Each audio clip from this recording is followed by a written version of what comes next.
Tehran Israel మరియు America రాయబారులను తమ దేశాల నుంచి బహిష్కరించే అరబ్ మరియు యూరోపియన్ దేశాలకు హర్ముజ్ జలసంధి ద్వారా అంతరాయం లేని ప్రయాణ సౌకర్యాన్ని కల్పిస్తామంటోంది ఇరాన్ యొక్క ఇస్లామిక్ రెవల్యూషనరీ గార్డ్ కార్డ్ IRGC ప్రకటించింది ఈ విషయాన్ని. ఈ నిర్ణయం మంగళవారం నుంచి అమల్లోకి వస్తుందని చెప్పింది.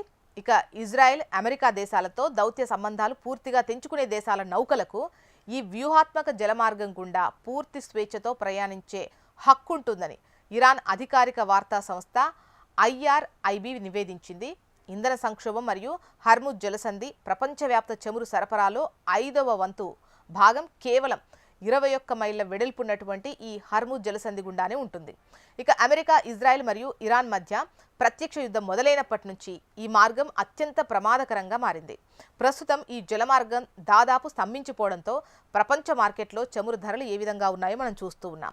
తమ నిబంధనలు అంగీకరించే దేశాలకే భద్రత కల్పిస్తామని ఇరాన్ నిర్ణయం తీసుకున్నట్టుగా తెలుస్తోంది. గల్ఫ్ మరియు యూరోపియన్ దేశాలను తీవ్ర సంకటంలో పడేసింది ఈ డెసిషన్ అని చెప్పొచ్చు. ఇక చమురు నౌకలపై భద్రతా పన్ను, మరోవైపు అమెరికా మిత్ర దేశాలకు చెందినటువంటి ఈ చమురు మరియు వాణిజ్య నౌకలపై పర్షియన్ గల్ఫ్ భద్రతా పన్ను సెక్యూరిటీ ట్యాక్స్ విధించాలని ఇరాన్ ఆలోచిస్తోంది.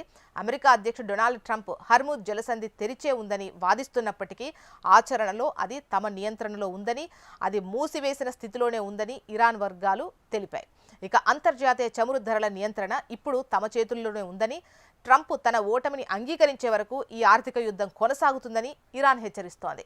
అంతర్జాతీయ ప్రభావం ఇంధన మార్కెట్పై ఒత్తిడి పెంచి అమెరికా మిత్రపక్షాలను ఇబ్బంది పెట్టడమే ఇరాన్ ప్రధాన లక్ష్యంగా కనిపిస్తోంది. ఇక ఇరాన్ నిబంధనలకు తలొగ్గని నౌకలకు ఈ ప్రాంతంలో రక్షణ కల్పించలేము అని ఇరాన్ కొత్త నాయకత్వం స్పష్టం చేసింది.